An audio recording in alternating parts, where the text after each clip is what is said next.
এটা খাল কাটার ব্যাপারে না, আমাকে প্রশ্ন করেছেন আমাদের বরেণ্য সাংবাদিক ভাই যে এই যে যারা যুদ্ধ পরিস্থিতি, আপনারা জানেন তো যুদ্ধ হচ্ছে তাই না, এই যুদ্ধ সামলাতে 39টা দেশে তেলের দাম বাড়ছে, বাংলাদেশে বাড়ছে? এটাই বিএনপি, বাংলাদেশ পৃথিবীর 39টা দেশে যুদ্ধের কারণে কিন্তু তেলের দাম বেড়ে গেছে, কিন্তু বাংলাদেশে বাড়ে নাই। এই তেল আমাদের আমদানি করতে হয়, তারপরে কিন্তু আমরা তেলের দাম বাড়াতে হবে। সরকারের মানুষের কষ্ট হবে, কৃষকদের কষ্ট হবে, মধ্যবিত্তদের কষ্ট হবে।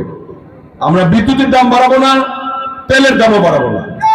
কাজেই আপনারা যাতে শান্তিতে সবকিছু করতে পারেন, স্বস্তি দিতে চাই। আর আপনার প্রশ্ন হলো, উনি আমাকে প্রশ্ন করেছেন যারা আটকা পড়েছে বিদেশে, যেহেতু আমি বিমান মন্ত্রী এই জন্য প্রশ্ন করেছেন তাই না, যারা দেশে আসে ভিসার মেয়াদ চলে গেছে, যারা আসতে পারে নাই, এই ব্যাপারে আমরা পররাষ্ট্রমন্ত্রীর সঙ্গে মিটিং করেছি, ইন্টার মিনিস্ট্রিয়াল মিটিং, আন্তঃ মন্ত্রণালয় মিটিং করেছি, আমি সেখানে ছিলাম। আমরা যারা মোফা, ওই যে আপনার কি বলে এটাকে, আকামা মানে ভিসা আর কি, আরবিতে বলে আকামা, আকামা যাদের শেষ হয়ে গেছে এবং যুদ্ধের কারণে যেতে পারে নাই, তাদের আকামাকে বৃদ্ধি করার জন্য আমাদের পররাষ্ট্রমন্ত্রী নিজে মুভ করতেছেন, তাদের এটাকে বৃদ্ধি করে দেওয়া হবে। এটা হলো এক। যারা আসতে পারেন নাই তাদেরকে আমরা চেষ্টা করতেছি, ইতিমধ্যেই 5টি জায়গায় আমরা ফ্লাইট চালু করেছি, সৌদি আরব, রিয়াদ, দাম্মাম এবং জেদ্দা, এই 4টি জায়গায় যাচ্ছে। আমরা গত পরশুদিন থেকে আমরা ইউই যেটা আপনার দুবাই, সেটাও আমরা শুরু করেছি, সেখান থেকে লোকগুলো আনার চেষ্টা করছি। দুঃখের বিষয়, এই যুদ্ধের আপনার মিসাইলে আমাদের 4 জন বাংলাদেশি মারা গেছে মিসাইল করে, তাদের লাশগুলো আমরা এনে তাদের বাড়িতে বাড়িতে পৌঁছে দিছি। একটা সুন্দর সুষ্ঠু ভাবে দেশ যেভাবে চলার দরকার, আমাদের সরকার সেই চেষ্টাই করছে। আর কোনো বক্তব্য? বিমানের টিকিট রিফান্ড করা হবে কিনা, মানে যারা যেতে পারছে না, যারা বিমানে যেতে পারছে না, তাদের বিমানের টিকিট 1 পয়সাও অতিরিক্ত কর্তন না করে যে টাকায় কিনেছিল সেই টাকায় ফেরত দেওয়া হবে। ঠিক আছে, সকলকে অনেক ধন্যবাদ, আর সাংবাদিক ভাইদেরও ধন্যবাদ।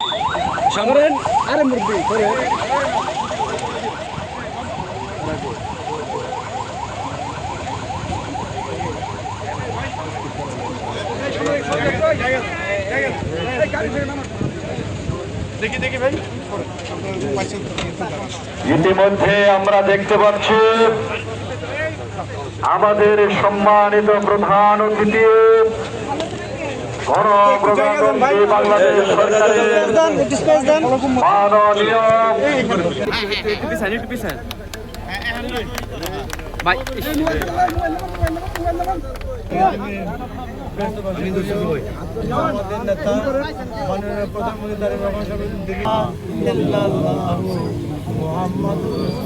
ভাই সাংবাদিক ভাইরা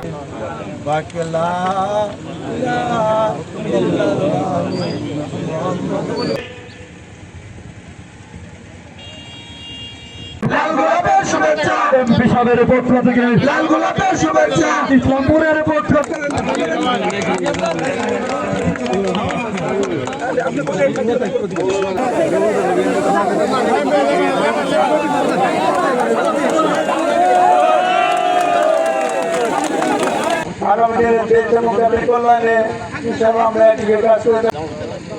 আপনারা জানেন যে বাংলাদেশ হাতে মাঝে বাঙালি আলোচনা সভা শুরু হবে,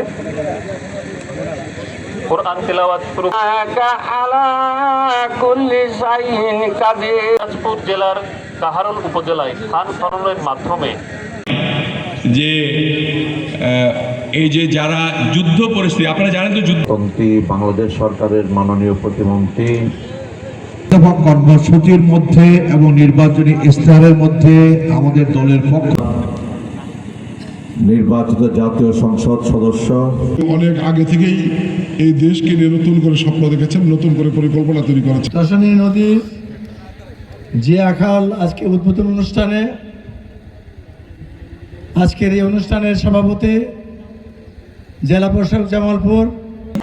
ভাগ্যবান আপনাদের এই জায়গায় একজন ইতিপূর্বে একজন প্রতিমন্ত্রী ৩-৪ কেউ কখনো বিভিন্ন কুচক্রী মহল চিন্তা ভাবনার হাতে ৩১ দফা বাস্তবায়নের খাল খনন কর্মসূচি ও খাল খনন করার জন্য